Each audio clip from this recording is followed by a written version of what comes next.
লেকের বুকে ছোট্ট একটা শান্ত দ্বীপ, যা এর নিরিবিলি এবং সুন্দর পরিবেশ হাজারো পর্যটকদের আকর্ষণের কেন্দ্রবিন্দু। এখানে পৌঁছানোর যাত্রায় যেন আলাদা এক অভিজ্ঞতা। নীল পানি, সবুজ পাহাড় আর ঠান্ডা বাতাস। বোটে উঠেই মনে হয় এখনই শুরু হলো ভ্রমণের আসল মজা। বোট থেকে নেমেই যে জিনিসটা আপনাকে সবচেয়ে বেশি টানবে সেটা হলো এই শান্ত নির্জন পরিবেশ, যেন নিজের একটি ছোট্ট প্রাইভেট দ্বীপে এসে পড়লাম। হ্যালো খুলুমকা যতগ্ন আনি ভিউয়ার্স রক, ওয়েলকাম সবাইকে আমার নতুন একটি ভিডিওতে। তো আজকে হচ্ছে আমরা ফ্রেন্ডসরা মিলে হচ্ছে একটা রিসর্টে আসছি। এটা রাঙামাটির খুবই পপুলার একটা রিসর্ট, নাম হচ্ছে রাঙাদ্বীপ। এটি মূলত একটি রিসর্ট। এখানে পর্যটকরা রাত্রি যাপনের জন্যই মূলত আসে। তাছাড়া এখানে লোকাল পর্যটকও আসতে পারে, যা জনপ্রতি 100 টাকার টিকিট কেটে ঢুকতে হয়। আমরা এখন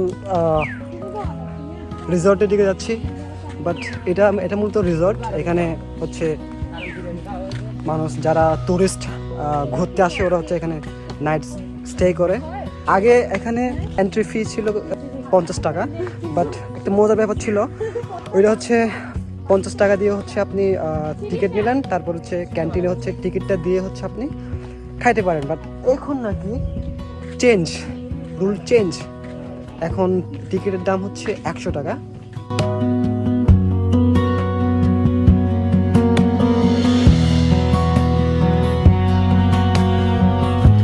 দেখেন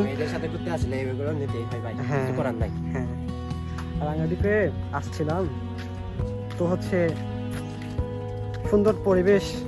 আর এখানকার যে রিসর্ট আর যে রুমগুলো, এগুলো খুব ছোট্ট ছোট্ট আর দেখতে অনেক সুন্দর।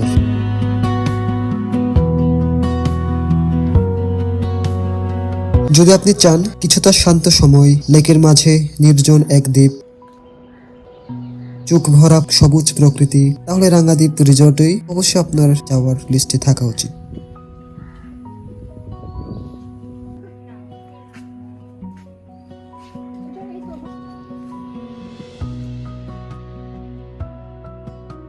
আমি তো প্রেমে পড়ে গেছি, আপনিও চেষ্টা করে দেখুন।